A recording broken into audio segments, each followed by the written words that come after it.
Hello students, आइए बच्चों, आज हम आपकी इस वीडियो में सर्वेश्वर दयाल सक्सेना जी का जीवन परिचय को हम आपको सिखाएंगे। इसमें आपको जीवन परिचय, प्रमुख रचनाएं, साहित्यिक विशेषता और भाषा शैली के बारे में हम आपको बताएंगे। बच्चों, जब भी आपको किसी का भी जीवन परिचय लिखने आए तो आप इस 4 पॉइंट को ज़रूर से ज़रूर लिखिएगा। फर्स्ट पॉइंट में जीवन परिचय, उसके बाद प्रमुख रचनाएं, फिर साहित्यिक विशेषताएं, साहित्यिक परिचय और भाषा शैली। ये 4 पॉइंट में आपको लिखना है। तो चलिए वीडियो को स्टार्ट करते हैं। सर्वेश्वर दयाल सक्सेना जीवन परिचय। सर्वेश्वर दयाल सक्सेना का जन्म सन 1927 में उत्तर प्रदेश के बस्ती जिले में हुआ था। तो इसको आपको ध्यान में रखना है कि उनका जन्म 1927 सन 1927 ईस्वी में कहाँ पर? उत्तर प्रदेश के बस्ती जिले में हुआ था। उत्तर प्रदेश के बस्ती जिले में हुआ था। उन्होंने प्रारंभिक शिक्षा यानी उनका शुरुआत की शिक्षा बस्ती जिले तथा उच्च शिक्षा इलाहाबाद विश्वविद्यालय से ग्रहण की। उनका प्रारंभिक शिक्षा कहाँ से हुआ बच्चों? बस्ती जिले। और उच्च शिक्षा इलाहाबाद विश्वविद्यालय से हुआ था। कुछ समय तक अध्यापन कार्य करने के बाद ये आकाशवाणी में सहायक प्रोड्यूसर बन गए। कुछ समय तक दिनमान में उप संपादक रहने के बाद ये पराग पत्रिका के संपादक हो गए। यानी कुछ समय तक दिनमान में उप संपादक रहने के बाद ये पराग पत्रिका के संपादक हो गए। सन 1983 में उनका आकस्मिक यानी अचानक निधन हो गया। उसके बाद प्रमुख रचनाएं देखिए, प्रमुख रचनाएं क्या क्या लिखे हैं। काठ की घंटियाँ, बांस का पुल, गर्म हवाएं, एक सुनी नाव, जंगल का दर्द, खूंटियों पर टंगे लोग आदि।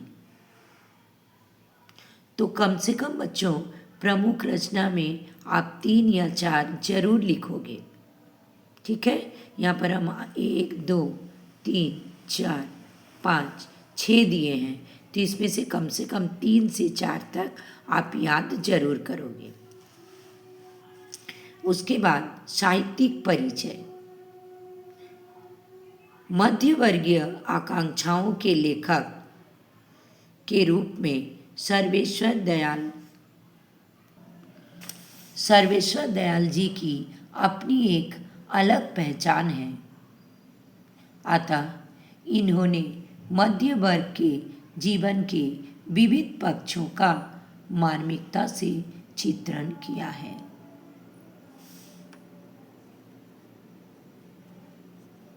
मार्मिकता से चित्रण किया है, यानी सर्वेश्वर दयाल सक्सेना जी मध्यम वर्ग के थे और उन्होंने मिडिल क्लास के थे, इसलिए उन्होंने मध्यम वर्ग के जीवन के ही पक्ष लेकर, उनकी दुख दर्द को लेकर ये कविता को लिखे हैं। इनके अनुसार मैंने अधिकतर कविता उसी के बारे में लिखे हैं। इनके अनुसार कविता मानव जीवन का दर्पण है। दर्पण मतलब आईना, मानव जीवन का एक आईना है। क्या? कविता, जो किसी भी विषय पर लिखी जा सकती है, किसी भी मैंने विषय पर चाहे वो दुख का हो, सुख का हो, या सामाजिक विडंबना का हो, हास्य हो, व्यंग हो, किसी पर भी कविता लिखी जा सकती है। इनके काव्य में व्यंग का हल्का मिलावट सर्वत्र मिलता है, मतलब इनके कविता में व्यंग का भी झलक देखने को मिलता है।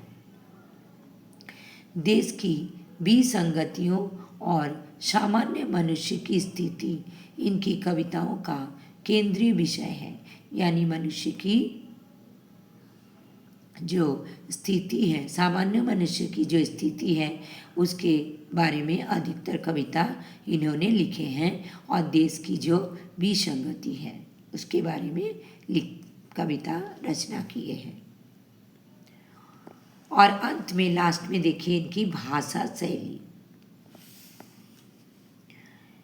सर्वेश्वर दयाल सक्सेना की भाषा शैली अत्यंत सरल, सहज, व्यावहारिक, भावपूर्ण तथा प्रभावमयी है। इनकी भाषा जो है वो सरल सहज है, ताकि कविता पढ़ के सभी को अच्छा से समझ में आ जाए, इसलिए इन्होंने सरल सहज भाषा के प्रयोग किए हैं।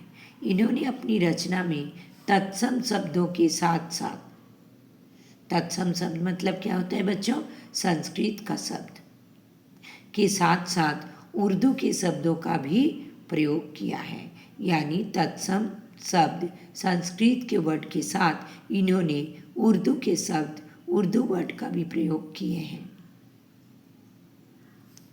इन्होंने विवरणात्मक शैली के साथ साथ भावात्मक शैली का भी प्रयोग किया है। विवरणात्मक और भावनात्मक शैली का भी प्रयोग इन्होंने किया है, विवरण भी दिए हैं और भावसूचक शैली का भी प्रयोग इन्होंने अपनी कविता में किए हैं। तो बच्चों यहीं पर इनका जीवन परिचय खत्म होती है। तो बच्चों आप इसको कॉपी में लिख लोगे और याद कर लोगे, मेन जो पॉइंट है उसको आप याद कर लोगे। एकदम सरल और सहज भाषा में लिखा हुआ है ताकि आपको आसानी से याद हो जाए। तो बच्चों अगर आपको ये वीडियो अच्छा लगा लाइक कीजिएगा, अपने दोस्तों को भी शेयर कीजिएगा ताकि आपके दोस्त भी सीख सकें। और बच्चों अगर आप पहली बार मेरा चैनल को देख रहे हो तो प्लीज़ सब्सक्राइब कर दीजिएगा, बेल आइकन को भी दबा दीजिएगा ताकि मेरा हर पढ़ाई का नोटिफिकेशन सबसे पहले आपके पास आ जाए। और बच्चों अगर आपको और भी कोई पढ़ाई के बारे में जानकारी लेना है तो आप मेरे कमेंट बॉक्स में लिख सकते हो, मैं आपका पूरा हेल्प करने का कोशिश करूँगी। तो बच्चों फिर मिलेंगे नेक्स्ट वीडियो में। Thank you so much, bye bye.